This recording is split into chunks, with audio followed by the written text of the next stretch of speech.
Hi, I'm Dave Riker, and I am really excited about this product, and I'm excited for you. My belief is that this product is really going to help a lot of guys out there to understand and really know the materials that are part of speed seduction. You know, I'm excited because I remember what it was like when I first started to learn this stuff. Sometimes it seems all kind of overwhelming. There's a lot of info. It's all over the place. But I'll tell you what, maybe you're a structured person, a technical professional, or you're just the sort of person that you like to have things put before you in a certain order. You like to know how one thing fits into the next. You want to learn it so well, so intuitively, that you just get it so that you know what to do automatically, and these tools become a part of who you are. Well, a big part of that is the sort of learning and understanding that I'm going to convey to you in this product. This is it, the technical manual. I'm going to lay it all out for you, all the bits and pieces, how it works, how the mind works. I'm really excited about this. Let's get started. A lot of you out there already have some Ross Jeffries speed seduction products. Maybe you have your own copy of the basic home study course or some of the advanced courses. Maybe you've seen Ross and or myself teach live at a speed seduction seminar over one of the weekends. There's such a wealth of information out there. This is a vast subject. But no matter how much information is out there, some people still want or need more. Well, they want it put together and explained in a different way that's maybe going to help them. For guys like that, this product's for you. I'm really pleased to be able to put this together because this represents the summation of a lot of work I've been doing over the years in this subject and a lot of other subjects about the mind and how to influence people.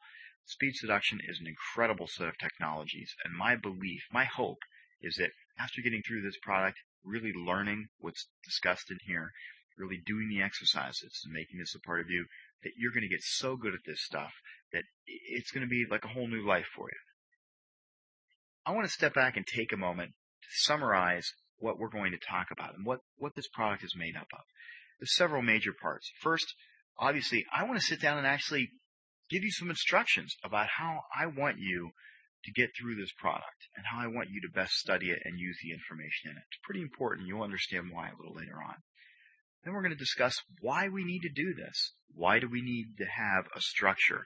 Why do we need to have a flow chart or put things in a hierarchy or anything like that? Why is it needed, and how's that going to help? The next area I want to talk about is the structure of the mind. That's right, the human mind itself, and specifically, in this case, the mind of a female, of course, that you're interested in this context. We're going to talk about the structure of the mind and how you can really develop an understanding of it so that you're going to know much better why a person's doing what they're doing, how they're doing what they're doing, and what you can do to affect that. Next area we're going to talk about are the tools and resources that are a part of speed seduction. There's so many tools, there's so many things that make up this subject area. It's incredible. Once you understand each and every one of them and you see how they fit together, your ability to use this material and put it into practice out in the field is going to improve a lot. The next area I want to talk about is the process itself, the speed seduction process. I've sort of set this forth as a series of steps. That's right. Step 1, step 2, and so forth, so that you can really get a sense of where a person's at, what you have to work on in order to get better, what you need to do next to get the kind of results that you're looking for. Then we're going to have some interesting review and some question and answer sessions. I'm going to try a different approach with that. I think you're going to find it really interesting and a good way to help you understand the material even further. One of the first things I want to do with this product is really sit down and talk to you about the product itself and how important I think it is that you listen to it, work with it, and experience it in the correct way. Why? Because my goal is to not just have this be an intellectual understanding. I want you to really get this information and have it become a part of you. There's a lot of ways we're going to facilitate that and make that happen. And you know what's interesting? Is that I'm going to ask you to do certain things in this product. I'm going to ask you to study it and listen to it in certain ways. Once you get the understanding about the human mind that's going to be conveyed in this product, you're going to understand even more so why I'm asking you to do those things. Yeah. When I ask you to listen to something over and over, you might think, geez, Dave, I've already heard it 3 or 4 times. I don't need to listen to it again. But you know what? Once you understand how the human mind works and the kind of understanding we're looking for, and the parts of your mind that we really want to affect, well, you're going to understand why I ask you to listen to something several times. So what are we talking about here? What is this product made up of? Well, obviously, the main part of it is a series of audio lectures from myself. I'm sitting down, I'm going through a lot of material, I'm laying it out for you piece by piece. I want you to listen to this, okay? Hopefully do some active and passive listening at different times. I'll explain that in a minute. Now, the audio lectures are included, but you're also going to get a transcript and workbook as well. That should be a part of the package that you have. It's essential that you have all these parts. Again, the audio and also the transcript workbook. Now, what I want you to do is either for the first time that you listen to this, or at least one of the first times, I want to make sure that you sit down and actively listen and follow along in the workbook. That's right. Sit down. I'm talking, and the words I'm saying right now are written out in a transcript in your transcript workbook. It's very important because we want to engage different parts of your mind, different parts of your brain in the learning process. So follow along. It's very important. Now, I want you to do that in the so-called active listening mode. What I mean by that is probably the way most of you think about listening to a product like this. Sit down with nothing else going on, with the book in front of you, like I said, at least one of the first few times, and actively listen. Don't have anything else going on. Maybe listen to one CD or tape a day. Pay attention to what's being said. Don't let anything else distract you. Turn off the phone if you have to. Sit down with the transcript in front of you and follow along. Why? Because I want you to actively be a part of it. I want your whole mind, your conscious and your subconscious mind, to really sit down and focus on what's going on. That's the active listening part. I would recommend you do that, well, at least one of the first times, do it with the workbook, but definitely do that a couple times. Seriously, with the transcript in front of you. Now, what's also important is during the first time, or at least one of the first several times when you go through all the audio, I want you to sit down with that transcript and sit down with the workbook, and this is very important. You need to do the exercises. That's right. You must do the exercises. I'm going to sit down sometimes in here and tell you, look, you need to stop the tape. You must stop the CD now and stop it. Grab the book that you've got in front of you and write down what I told you to write down. Make the notes where I tell you to make the notes. It's very important that you do that, okay? By the time you're done, you're going to be adding stuff all over the pages, okay? But the key part that I'm telling you to do is there's specific areas where there's sort of a graphical representation of the information. And that's the key.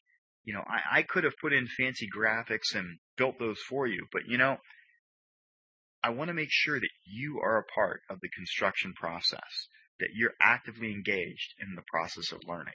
So you need to sit down and write in the workbook when I tell you to write down. It's very important. Make sure you do that at least, you know, one of the first several times that you listen to it. Sit down with the workbook, write this stuff down. Now, again, these first few times is active listening, okay? Sit down, follow along in the transcript, listen to it actively at least. Then, after that, I want to get into passive listening. That's right. Just play this in the background. Look, the best students I know that listen to new material like this, listen to it over and over and over again, many times. Look, a lot of you have heard stories about the fact that, you know, I've taken tape sets that I've wanted to learn and literally listened to maybe an 18 cassette set of tapes, and I've listened to the whole series 24 times all the way through. That's right, 24 times all the way through. Why? Because it wasn't just that I was looking for an intellectual understanding. I wanted that information embedded in me. I wanted it to be a part of me. I wanted a situation where I was able to just find myself speaking in the way that the speaker was speaking, so that the words just naturally flowed and became a part of who I am. And the more you find yourself listening to this material, you're just going to naturally, easily, and comfortably be able to speak in this fashion. You see where I'm getting at with this, guys? See, I'm not only giving you an intellectual understanding of this, I'm giving you a deep understanding that's going to become a part of who you are. I'm also addressing your subconscious mind. There's a couple layers where I'm working here, guys. There's a lot of stuff going on in this. And I want you to do the passive listening too. You know, it's almost like you're just bathing yourself in this stuff, really, for lack of a better word. I want you to listen to it so much that you can just start to sound this way. You can start to magically and mysteriously come up with words and wonderful ways of describing stuff. Well, the more you listen to me do it, the easier it is for you to do it. Okay? Trust me, it does get easier that way. So, again, it's very important you do this. You follow along in the way I've asked you. I want the understanding and the real grasp of this that's going to allow you to use this in the real world. Again, I keep focusing on that, but that's key.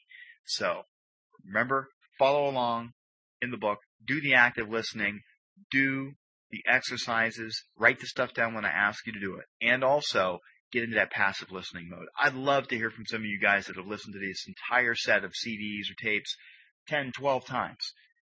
That's what I want to have you do. That's your best of chance of having the success that I know you can have. In this section, I want to address, why do we need a model? Why do we need a structure like this? Well, let me back up. This series that I'm doing is based upon a presentation that I've given in speed seduction seminars for the past few years. And I'll tell you what, guys, I wish somebody had done this for me years ago. I mean, I remember when I first got into this, I've been studying the mind and mind sciences, linguistics, and things like that for years. And I remember when I first started to get into this and get into speed seduction, I realized it's a tremendous wealth of material. There's so much stuff. There's so much information. But there seem to be so many bits and pieces of information and data that I couldn't make sense of it. I mean, some people are able to. Maybe this was something that was unique to me. But I found out more and more that there were other guys that maybe had the same challenge. See, when I finally worked with this information enough and figured out a way to really organize it all, like put a structure on the information and get a real understanding where one thing built upon another and built upon another, and one step led to another step and another. When I was able to do that, then it really started to make sense for me. Then I got it. I really got it. And my ability to use this in the field, in different areas of my life, really went through the roof. Because what happened was, with that structure within my brain, whenever I got new information in, I sort of knew where it fit.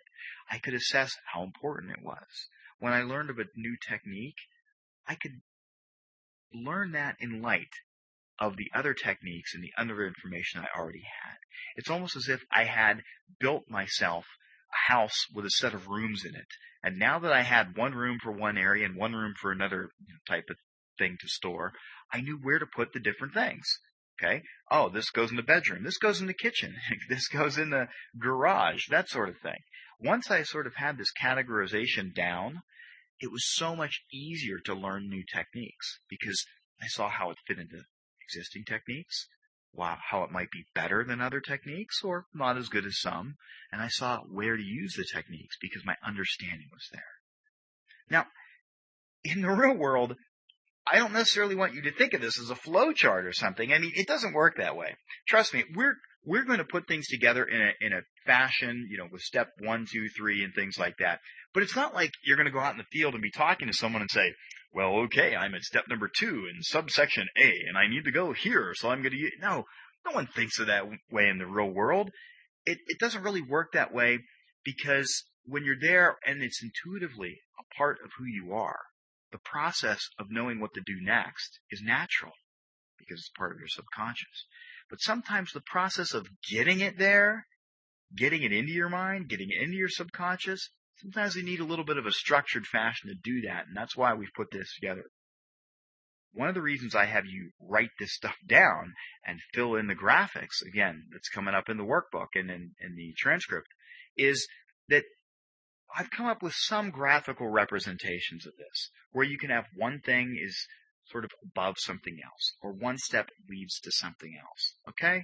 That's why we've got this. Now, they're not going to be really complex, and it's not, we purposely didn't make them real fancy, because I want it to be overall frameworks for you. Something that you're not sitting there talking to a female going, let's see, this line went there and this went there. No, I don't want that. What I want is an overall structure for you so you know where things go.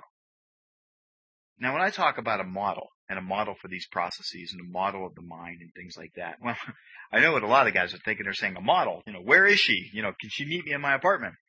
Look, think about a model from a scientific perspective. It's not just something that you look at and observe. The best kind of model is something that explains behavior that's taken place. If you look at a model in science, you're able to use the model to look at behavior and look at actions in the real world, and the model explains how and why those actions are taking place.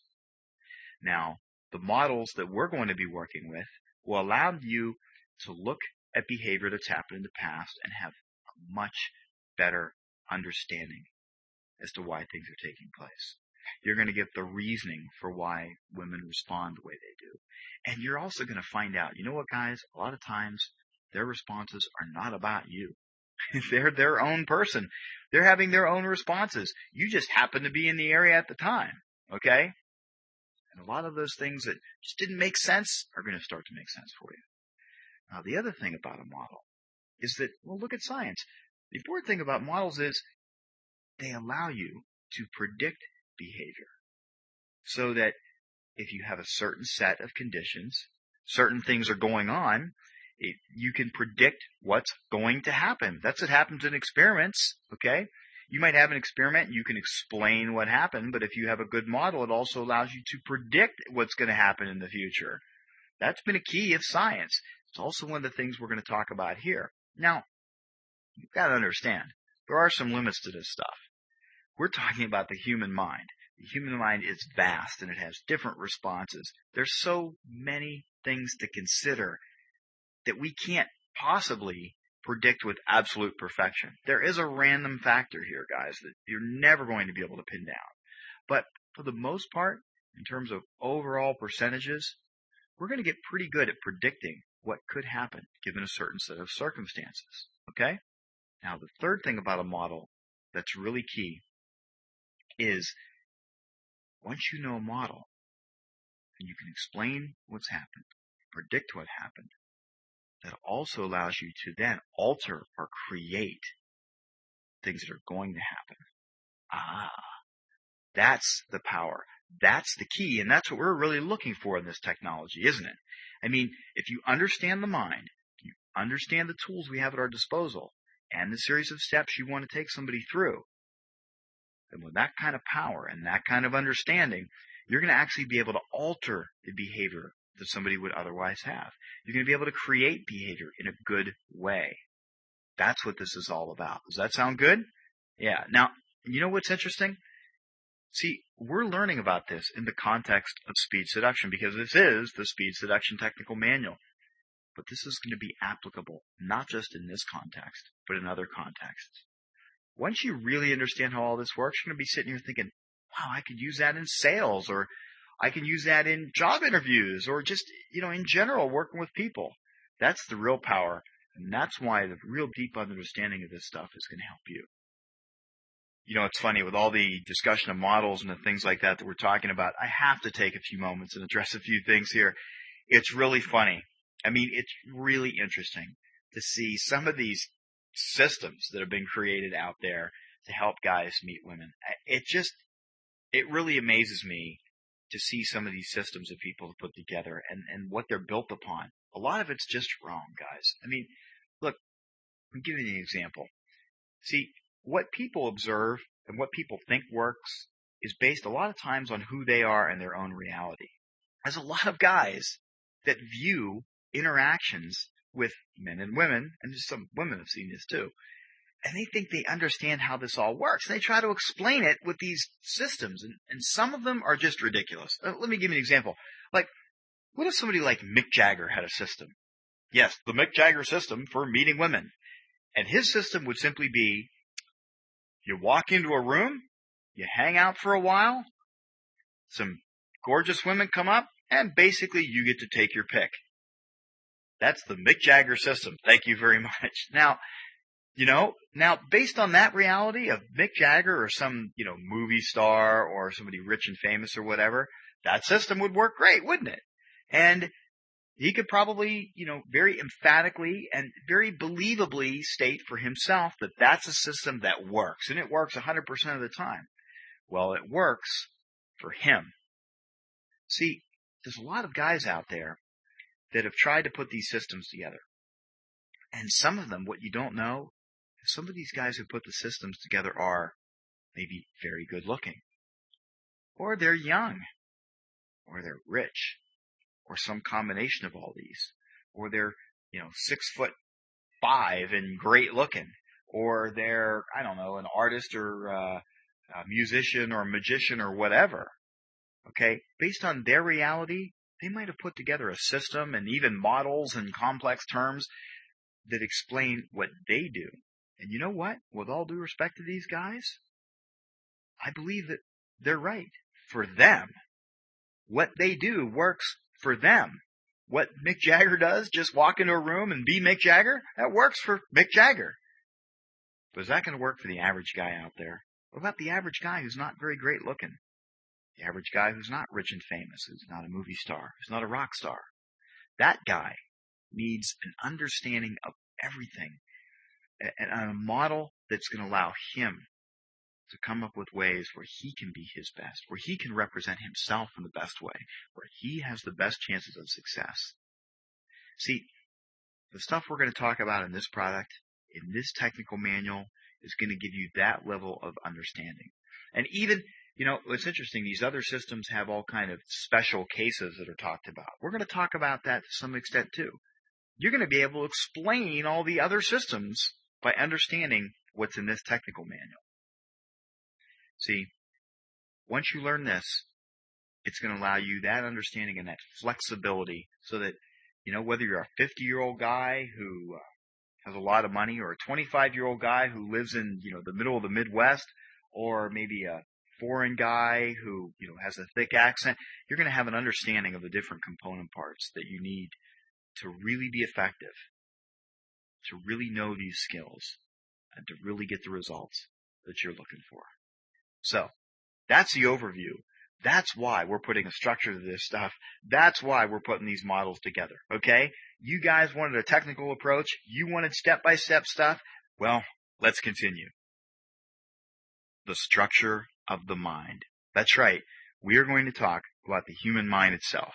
Now, so much has been written about this, guys. And I've spent a lot of my time studying the human mind, different mind sciences, linguistics, and all the parts of speed seduction that have been discussed over the years. Now, I've put a model together that's really going to be helpful to you in this context, okay? This model and this explanation of the model are basically for this discipline, for this subject area. It will work with a lot of other areas in terms of influence and persuasion in general, linguistics and things like that. Now, there's a lot of other information that you might have learned too. If you've probably been studying different areas of the mind and different aspects of working with people, there's probably going to be some things about those studies that are going to make a lot more sense to you after you get this understanding of the mind that you're going to get over the next few moments. Okay? Now, some of the things I'm going to discuss here are things you probably have heard before. I didn't invent the mind or the brain or language or linguistics or anything like that.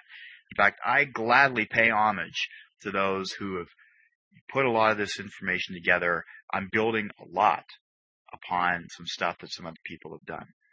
But I think what I've been able to do as well is to sort of craft an explanation of this that's really going to work for you guys in this context. And I think that's important. Let's face it, we could write something that's going to take years to explain, or I could do, 20 CDs just on the human mind itself. That's not really going to help us here. We want to do the best we can in a reasonable amount of time in this product to give you an understanding of the mind that's going to give you enough information so you can really be effective with these skills. Before we get started on anything else, there's something important I want you to do. One of the things I've heard from so many guys is guys say, God, the thing about women, I really don't understand why women do this. Or I really don't understand why women do that. Or how come, this and that and et cetera, et cetera. There's all kind of behavior that guys sit back and they don't understand why women do A, B, and C.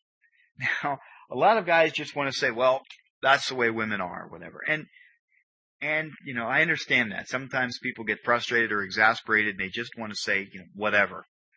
But one of the things we want to do is to learn enough so that a lot of those responses, a lot of those things that are going on, we can kind of understand why they're going on. That's a key part of this. We want you to get an understanding of the mind that's so good that you can say, yeah, okay, I know why women do this. I know why women do that. To that end, there's something I need you to do. That's right. We're going to get ready to have you stop the tape or stop the CD pretty soon. It's your first written exercise. I want you, in your workbook, to write down specific things that women do that right now you really don't have an explanation for. Really. I mean, why do women go for bad boys? Why do women like nice shoes? Well, I mean, I don't know what it is, okay? But in terms of behavior, write down the things that have confused you in the past that women do, okay? So here you go. Stop the CD. Write down the things about women. A couple examples that you don't know why they do it. Welcome back. Did you do the exercise? It's very important that you do the exercise. You have to write the stuff down. I'm not kidding. It's a key aspect of this whole system. So you have to write it down. We're going to refer to that later, okay?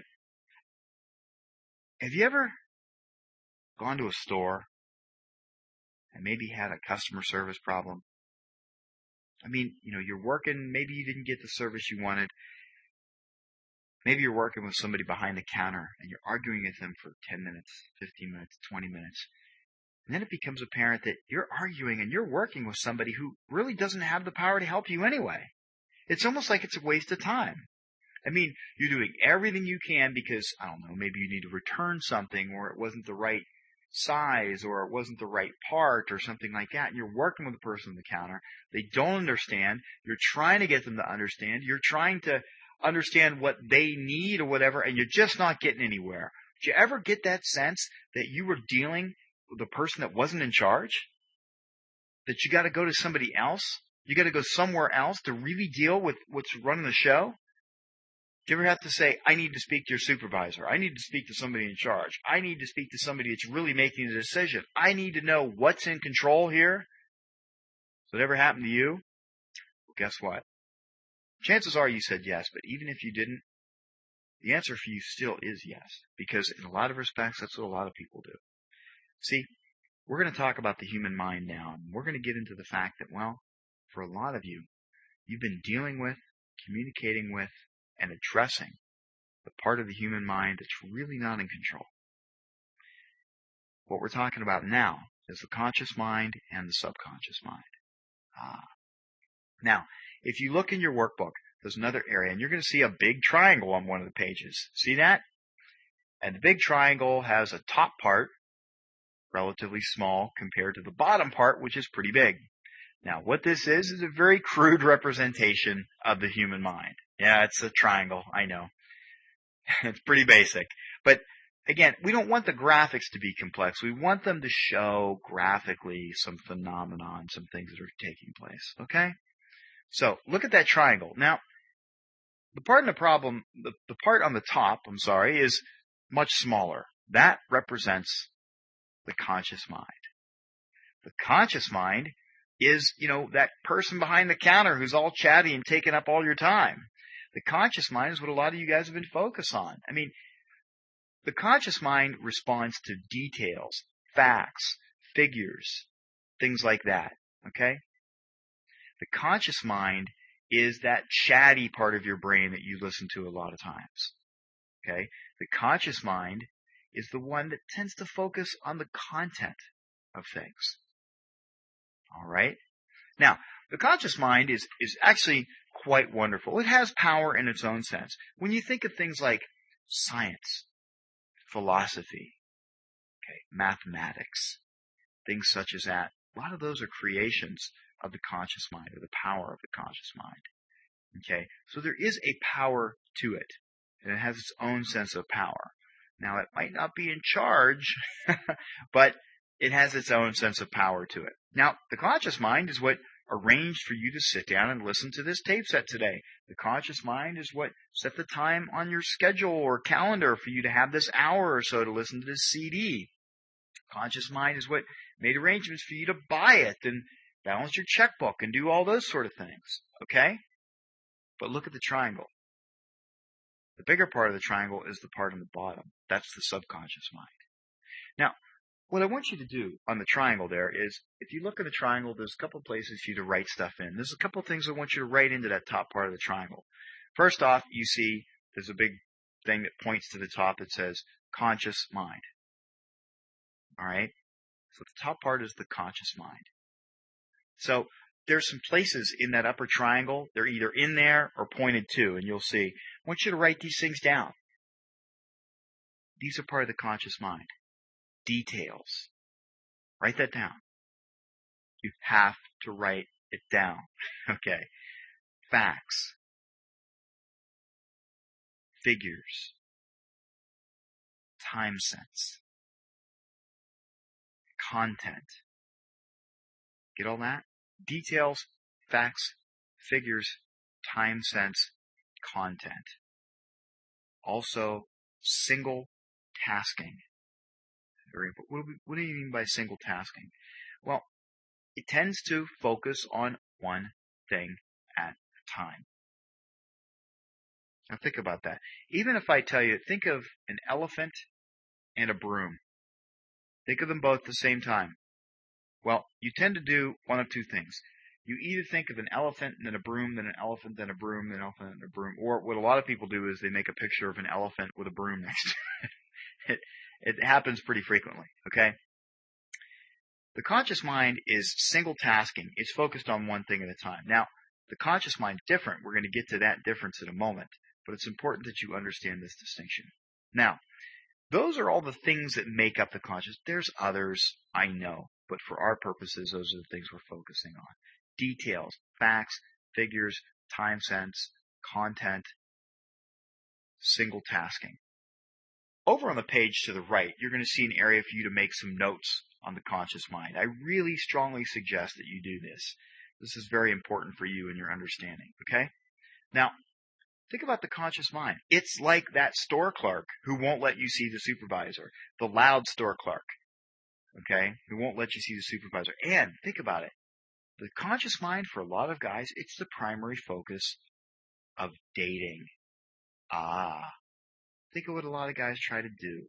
I mean, what they end up doing is they try to figure out ways to impress somebody's conscious mind. Think about it. They spend all this time dating somebody over a period of weeks.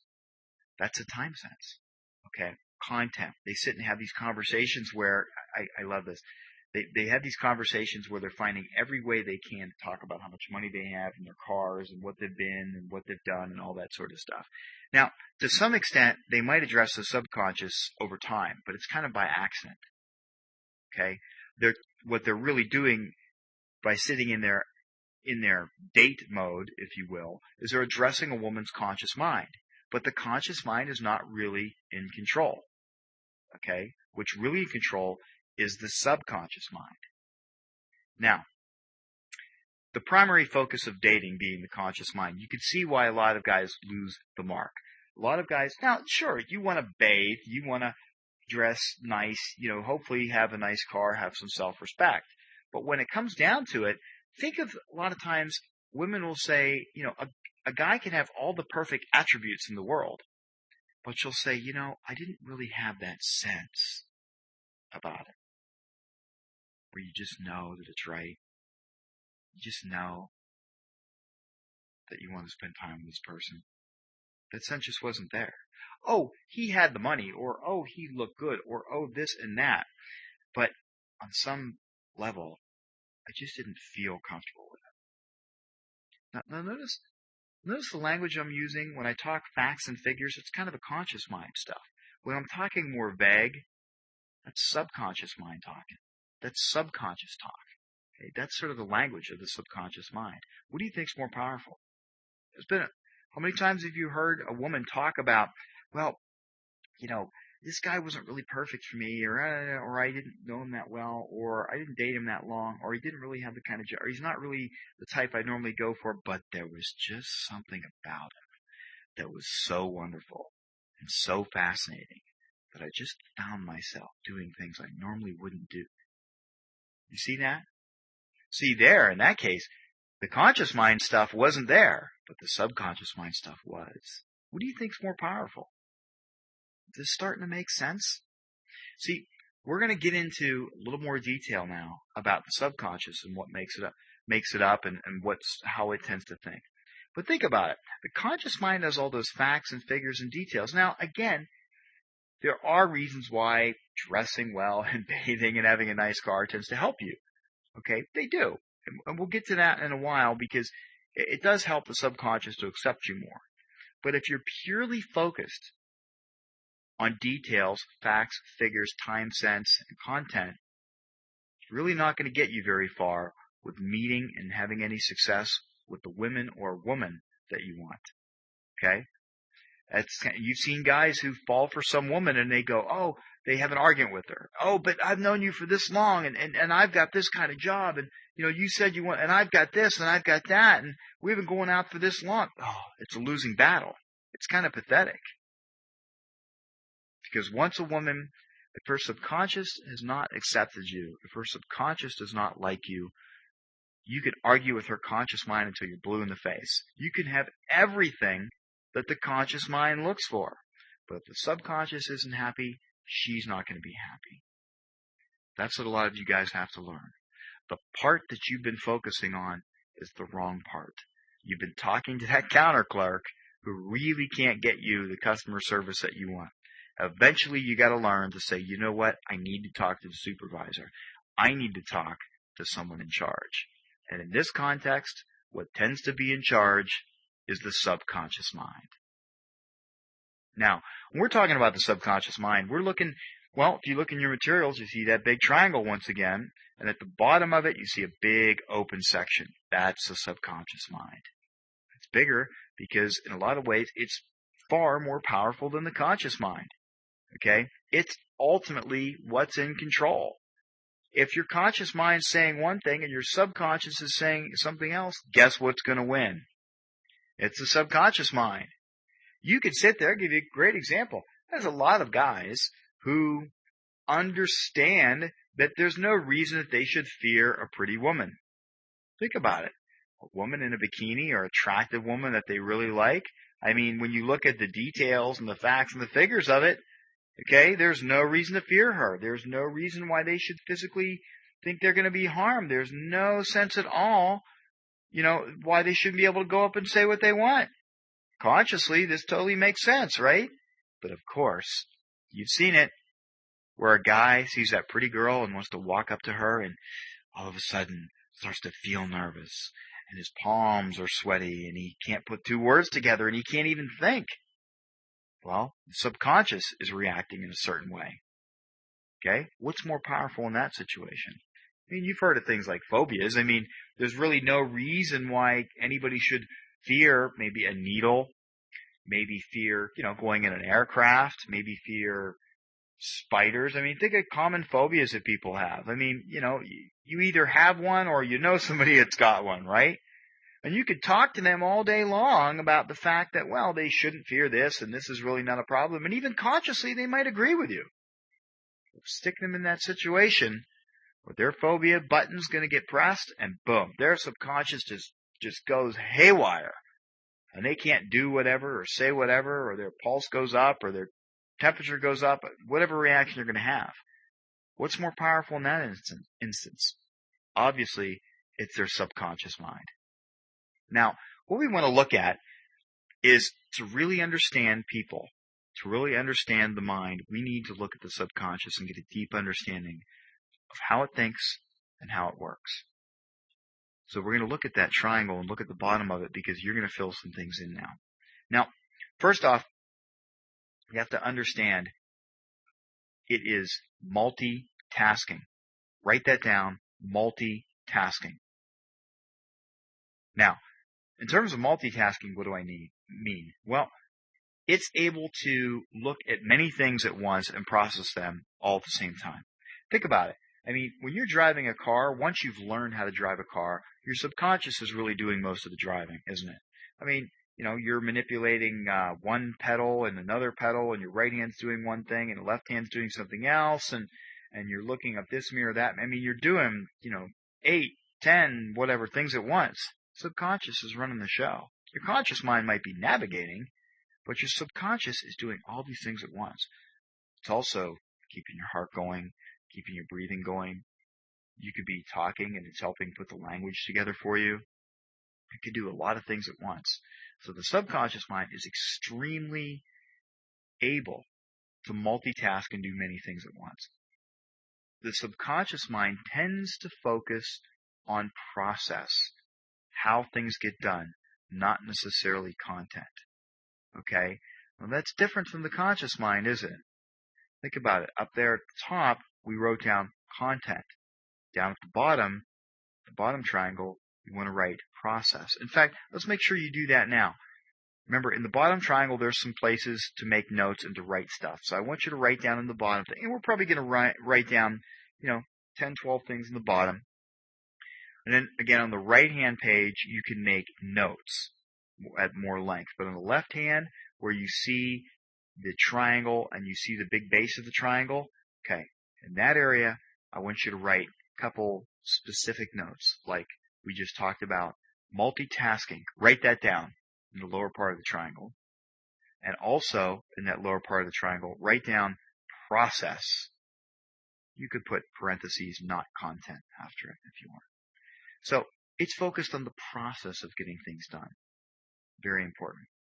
Now, again, because of that process, it tends to respond to vagueness, process language, and things like that. Okay? If you describe something with exact detail, exact words, facts, figures, what part of your mind is probably going to respond to that? Conscious mind. But if you describe things in a vague fashion, so that you don't really give them an exact idea of what it is, you use words like, just tremendously and a lot of something. If I say there's 12 of them, well, that's a conscious mind thing. If I say so much, so many, so vast, that you're really able to understand. See, it just sounds more like something your subconscious is going to work with, doesn't it? Well, because it's responding to that type of vagueness, and it makes its own interpretation of it. And again, it's going to use its own imagination to come up with interpretations of it as well. The other thing about your subconscious, because it's extremely able to do multitasking, it's very perceptive. It can handle multiple senses at once. So on the left-hand side, write down very perceptive. Maybe on the right-hand side, write down multiple senses analyzed at once. Just an example. So it's extremely perceptive. It's able to multitask and take in all this information. When you have a situation going on, let's say a good time, something wonderful has happened in your life, your subconscious, well, it's perceiving everything at once, all your senses. It makes a record of what you see, what you hear, what you smell. These things all become interrelated. They all become associated with the event. Okay? I mean, think about it. And it's able to recall stuff based on that too. Think about that. How many times have you been at some situation where you've heard music? Maybe it was a wonderful event, like a wedding reception, or at a concert, or someplace very special with that special girl from your past, and you heard a certain song. Now when you hear that song, can't you recall what was going on? When you hear that song, and it's not just recall what was going on in terms of what you saw, but you might be able to recall how it felt, the emotions that were a part of it. Maybe what you smelled, maybe what you felt at the time, emotionally and physically. Okay? This is all interrelated because it's extremely perceptive and it perceives on all these senses at once, and they're all tied together. Okay? It's also one of the reasons why anchoring works, but we'll get to that in in a little while. Now, another way that your subconscious works, or the way it tends to think, write this down on the left-hand side. Symbols. Symbols. The subconscious uses symbols. Now you might want to make some notes on the right-hand side about this, but remember, symbols is where one thing represents another. Now, think about that. We just talked about the fact that the subconscious is perceiving many things at once. It's multitasking. It can do a lot of things at once. And it tends to be a little bit vague, so one thing can easily be associated to another. So when you have a symbol, one thing becomes associated with something else. You might become a symbol of a certain way of thinking to your friends, okay? You might have a certain type of person become a symbol to you, okay? You think of, a symbol like the cross means a certain thing to certain people. A menorah means a certain thing to certain people, okay? Certain initials become symbols that mean a certain thing to certain people. Okay? There's symbols that you can do with your hand that tend to mean a certain thing to certain people. Okay? So, people also create symbols in their lives so that one thing symbolizes another. Like, I can make a symbol, like a graphical symbol that's going to maybe indicate to you a structure or a series of things I want you to think about in your mind. Like, for example, the triangle that you're working with there. Okay? It's not that there's anything magical about a triangle, guys. Okay? It's a triangle, and the top of it's small, and the bottom of it's large, and the subconscious is less powerful, and the conscious mind is less powerful, and the subconscious is more powerful. One part smaller, one part's bigger. It's a symbol. It's a symbol that you're using to understand a concept. Okay? Once we fill that in by having you write down the different words that I'm having you write down, okay, what are you doing? You're writing stuff down. You're engaging different things. You're going through the process of writing. You're perceiving it on multiple levels. You're multitasking because you're listening, you are reading along in a transcript, you're flipping to the page and writing things down. That triangle will become a symbol for you of the relative power of the conscious and subconscious mind. This makes sense? You see why I have you doing this? Okay. So, the thing about symbols is, you can associate one thing with another. We're obviously associating a triangle with the conscious and subconscious. Now, you'll find that some people have symbols that they've associated with things like a wedding ring. Or sometimes, let's say somebody has a symbol like a stuffed animal in their home. That's a symbol of, a little teddy bear or something, and it symbolizes an aspect of their childhood. Okay? What you can also do is maybe create a symbol that represents something in someone's mind. Think of that. What if you were able to talk to somebody about a certain feeling or whatever, and were able to associate that with a symbol? Ah, interesting, huh? See, the interesting thing is when you associate a feeling or an idea with the symbol, well, what you can do is, if you have the symbol in front of you, if you manipulate the symbol, then you manipulate the feeling.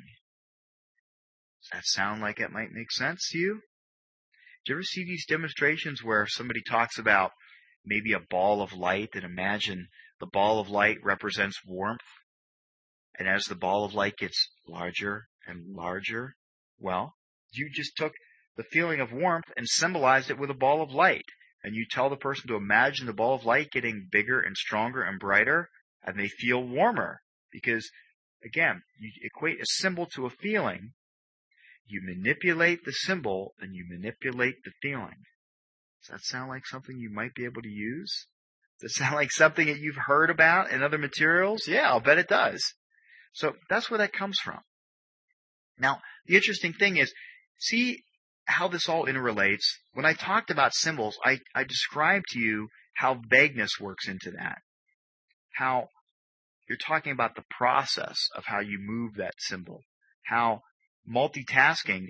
Again, I just described to you how I want you to write in the book and look at the transcript and look at the symbol, okay, of the triangle. See how this all interrelates? It's there for a reason. And that's the way the subconscious tends to work. That's why we have you doing all this stuff. That's why I had an instruction part of this product for you. But I digress. Let's move on to the next thing.